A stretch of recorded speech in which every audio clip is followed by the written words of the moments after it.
Bom dia, boa noite, queridos. A gente já está fazendo aqui meio confusão, porque mudou o horário de verão, mas não quer dizer que a noite deixou de ser noite. Estamos aqui no dia 1º de março do ano de 2015, com grande satisfação no coração de termos participado juntamente com a Igreja Presbiteriana aqui de São Petersburgo de uma conferência missionária. Desde a sexta-feira nós já estamos trabalhando com todas as áreas que a igreja local ela dá sustento.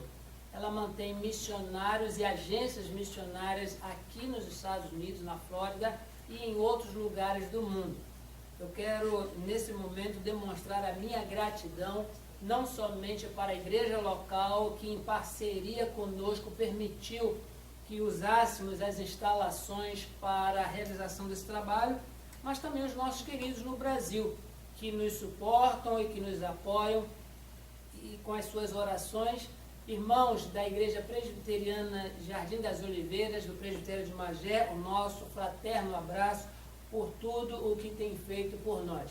Continuem orando, porque para o próximo sábado nós temos aqui a alegria de dizer que estaremos fazendo uma oferta de gratidão a Deus pelo nosso primeiro aniversário. Um culto especial nós faremos, temos distribuído convites para as comunidades brasileiras, onde existem brasileiros se encontrando, igrejas irmãs, e nós estamos aproveitando toda a oportunidade que o Senhor nos concede para fazer com que a nossa igreja ela tenha visibilidade, ela seja conhecida e com isso nós possamos alcançar pessoas com a comunicação do Evangelho.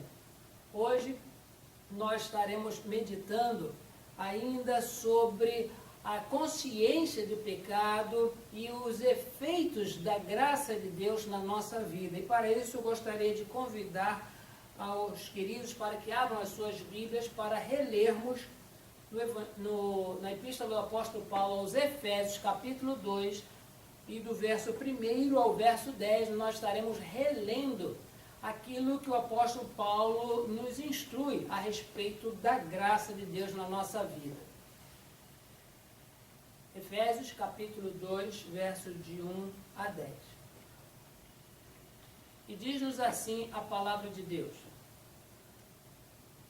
Ele vos deu vida, estando vós mortos nos vossos delitos e pecados, nos quais andastes outrora, segundo o curso deste mundo, segundo o príncipe da potestade do ar, do espírito que agora atua nos filhos da desobediência, entre os quais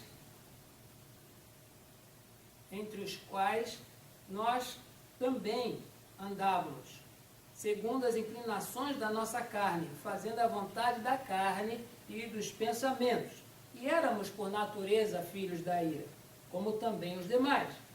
Mas Deus, sendo rico em misericórdia, por causa do grande amor com que nos amou, e estando nós mortos em nossos delitos e pecados, nos deu vida juntamente com Cristo. Pela graça sois salvos.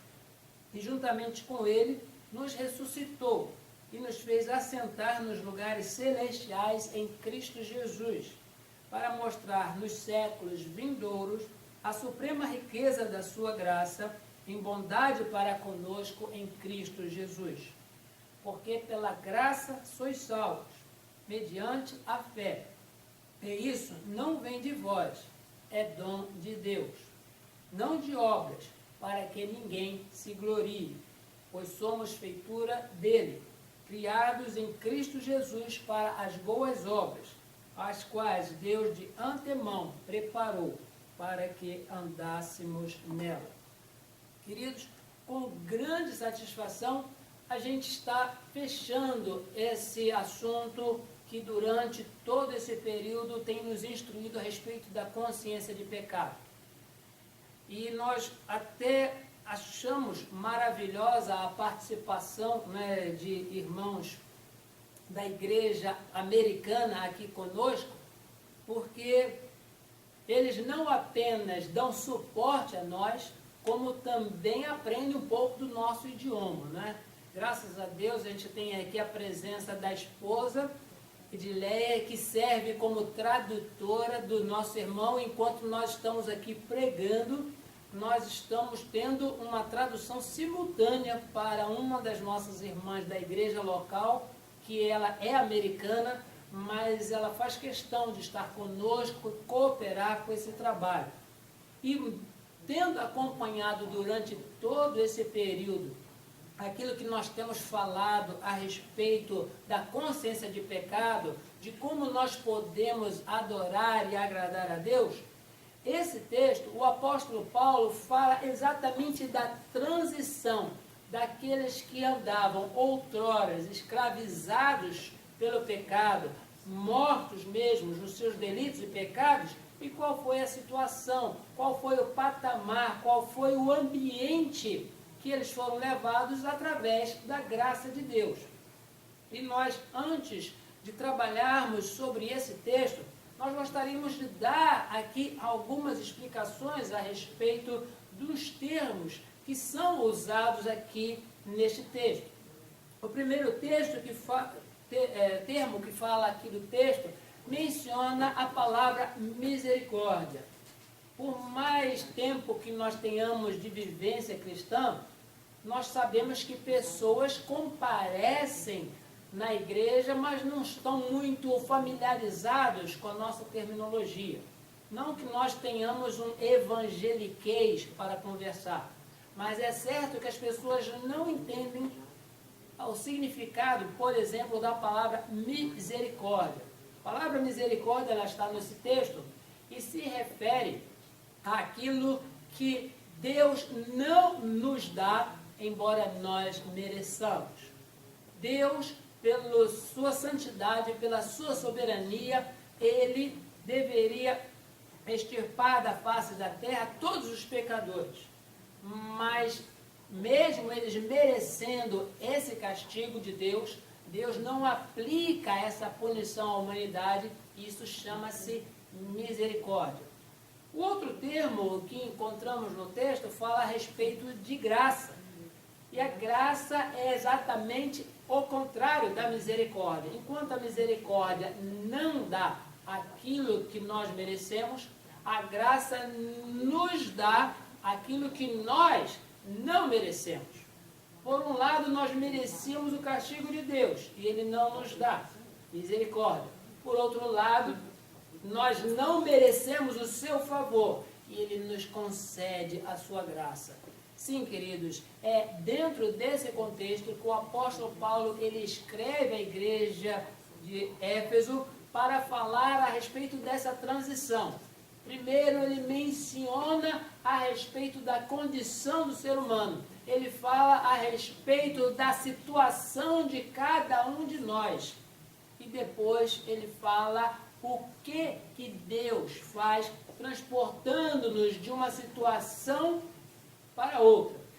E nós, com isso, nós vemos exatamente como que trabalha o pecado na vida do ser humano e como que age a graça no ser humano.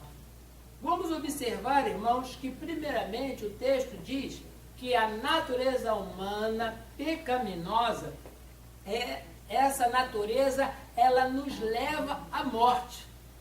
Nós observamos que desde o Jardim do Éden, Deus havia prometido a Adão e Eva que se eles desobedecessem, o destino deles seria a morte. Logo que eles pecaram, iniciou a sequência de mortes, não apenas naturais, mas também espirituais na humanidade. Ou seja, quando uma pessoa nascia, ela já nascia com a natureza pecaminosa, destinada à ira de Deus e morta nos seus delitos e nos seus pecados. Ela tinha a natureza pecaminosa apenas aguardando a oportunidade de praticar aquilo que desagrada a Deus. Uma ilustração clara para isso refere-se a um filhote de serpente. Uma serpente, nós sabemos que é um ofídio que ela pode conter ou não conter veneno para matar a sua presa. Umas matam, né, por estrangulamento, são as chamadas serpentes constritoras, e outras matam inoculando veneno. Essas que inoculam veneno, elas não passam a produzir veneno quando mordem. Elas já nascem com essa peçonha, aguardando a oportunidade para usar. Da mesma forma o ser humano. Ele nasce bonitinho, todo mundo acha maravilhoso um bebê, e todo mundo quer pegar as suas bochechas e balançar, carregar, até quando, né, a criança faz um gemido e a gente entende que apareceu alguma coisa diferente e alguém na hora mesmo entrega para a mãe, né? Enquanto o neném está bonito, está cheiroso e está rindo, todo mundo quer carregar. Mas quando a criança faz aquela careta, a pessoa, mãe, toma que o filho é seu. É interessante, todo mundo gosta de criança, mas a Bíblia nos diz que quando a criança vem ao mundo, ela já vem com a natureza pecaminosa. E é muito comum a nós vermos as crianças fazendo determinadas coisas que desagradam até os seus próprios pais. Seja na agressão, seja no egoísmo, seja na pirraça. E nós observamos quem que ensinou essas coisas para a criança. Ela já nasce com essa natureza e fica somente aguardando a oportunidade de colocar em prática. Logo, irmãos, todos nós somos pecadores. E diz-nos o texto que esta condição do pecado leva à morte. Enquanto que a graça, ela nos conduz à vida. Ela nos leva à vida. E nós vemos isso nos primeiros versículos. Ele, Deus, nos deu vida, estando nós mortos nos vossos delitos e pecados. E diz ainda o apóstolo Paulo, nos quais andastes outrora, segundo o curso desse mundo, ou seja, era a natureza da humanidade isso, segundo o príncipe da potestade do ar, ou seja, subjugados pelas hostes malignas do espírito que agora atua nos filhos da desobediência. O pecado leva à morte, mas a graça concede vida. Ele, Deus, nos deu vida, estando nós mortos nos nossos delitos e pecados. A outra coisa é que o texto também nos orienta, irmãos, fala que enquanto o pecado ele nos faz filhos da ira de Deus, a graça nos faz filhos da misericórdia de Deus. Diz o texto ainda no verso 4, mas Deus, sendo rico em misericórdia, e por causa do seu grande amor com que nos amou, olha só como é que o apóstolo Paulo apresenta um Deus bem diferente daquele que infelizmente as pessoas têm pregado por aí. Pessoas falam de um Deus rancoroso, de um Deus castigador, de um Deus nervoso, que as pessoas têm que ter medo e pavor. Mas o apóstolo Paulo, quando ele fala à igreja de Éfeso, diz, olha, vocês lembram que vocês estavam mortos, mas Deus deu vida a vocês. Antes, por causa do pecado, vocês eram filhos da ira de Deus, mas agora vocês são filhos de Deus por causa da misericórdia do Senhor. Queridos, é maravilhoso saber como que é diferente uma situação da outra, e isso sempre partiu da iniciativa divina. Um morto, jamais ele tem a sua vontade ou o seu arbítrio de fazer qualquer coisa. A pessoa, enquanto viva, ela pode escrever num papel chamado testamento ou acordar com as pessoas ao seu redor qual a roupa que ele quer vestir, qual o local que ele quer sepultado, se ele vai doar ou não os seus órgãos. Enquanto vivo, ele pode arbitrar a respeito disso. Mas depois que morre, fazem dele aquilo que essas pessoas querem. As pessoas não respeitam mais a situação do morto porque ele não pode se manifestar. Existe sim, da parte daqueles que ficaram, a intenção de preservar a memória naquilo que foi o último desejo da pessoa querida.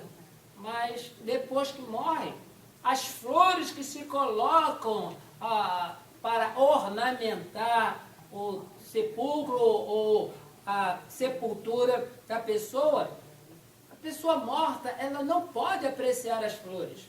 Os hinos que se cantam, cantam-se para Deus, mesmo que a pessoa diga, no meu velório, no meu sepultamento, eu gostaria que cantasse tal hino. Mas a pessoa morta, ela não pode escutar. Ela não pode responder aos pedidos de perdão que, infelizmente, existem pessoas que deixam para pedir perdão à pessoa depois que ele morre. Eu, durante o meu exercício de ministério pastoral no Brasil, eu tive a oportunidade de realizar vários ofícios fúnebres. E com muita tristeza, uma vez, observei uma pessoa que chegou perto de uma pessoa, membro da igreja, que estava para ser sepultada lá na capela, e em lágrimas acariciava o rosto da pessoa morta e dizia, me perdoa, me perdoa, me perdoa. Poderia falar quantas vezes quisesse, mas o morto não responde, o morto não ouve, o morto não recebe beijo, ele não avalia o carinho, ele não faz nada. Da mesma forma, nós, em relação à nossa vida espiritual, nós éramos incapazes de realizar qualquer coisa. Por isso, por estarmos mortos, nós também éramos filhos da ira de Deus. Mas por causa da graça de Deus, nós somos filhos da misericórdia de Deus. O texto ainda nos instrui que enquanto o pecado que mata, enquanto o pecado nos faz filhos da ira, o pecado também nos afasta de Deus de uma forma bem distante. Quanto mais a humanidade avança na história, mais ela se afasta de Deus, porque se constroem mais ídolos, profanam-se muito mais o nome de Deus e as coisas de Deus, as pessoas estão procurando muito mais o seu individualismo, não existe mais valor para a vida humana, pessoas são assassinadas de forma bárbara, e nós não vemos nenhuma preocupação, inclusive dos governos, de resolver isso. Porque a humanidade, pelo pecado, se afasta de Deus. Mas a palavra agora lida nos diz que enquanto o pecado nos afasta de Deus, a graça nos faz assentar em lugares celestiais. É exatamente isso que diz o verso 5 e verso 6. E estando nós mortos em nossos delitos, nos deu vida juntamente com Cristo. Pela graça sois salvos. Verso 6. E juntamente com Ele, ou seja, com Cristo, nos ressuscitou e nos fez assentar nos lugares celestiais. Queridos, que maravilha é poder saber que pela misericórdia de Deus, na graça que me envolve e que me transforma de dentro para fora. Antes que eu era morto, agora eu estou vivo. Antes que eu era filho da ira, agora eu sou filho da misericórdia. Antes que eu estava afastado de Deus, agora o Senhor me faz assentar em lugares celestiais. Isso é maravilhoso e mais uma vez nós enfatizamos, isto é obra de Deus. É obra de Deus essa mudança, é obra de Deus essa ressurreição, é obra de Deus esta adoção, é obra de Deus esse assento especial reservado para as pessoas a quem esta misericórdia, essa graça alcança. E por fim, queridos, o texto nos diz que o pecado, ele somente cobra as boas obras. Sabemos disso, que durante muito tempo as pessoas tinham preocupação de fazer as coisas para agradar a Deus. E podemos até entender isso, Porque o Antigo Testamento é repleto de ênfase às chamadas boas obras, por isso que é chamado Pacto das Obras. No Antigo Testamento, a pessoa ela fazia para apresentar-se a Deus. Mas nós observamos pela história da humanidade que por mais que a pessoa fizesse, isso não mudava o seu coração. Fazer alguma coisa simplesmente para cumprir o que está escrito é obrigação, não é prazer. E todas as vezes que nós fazemos alguma coisa para Deus, mesmo que seja uma coisa boa, isso é abominação diante do Senhor. Por isso, o Novo Testamento já não é mais o pacto das obras, mas é o pacto da graça. Onde antes, no Antigo Testamento, Deus fazia a sua parte e o ser humano deveria fazer também a sua respectiva. Mas no Novo Testamento, Deus faz a parte dele e envia Jesus ao mundo para fazer a nossa parte.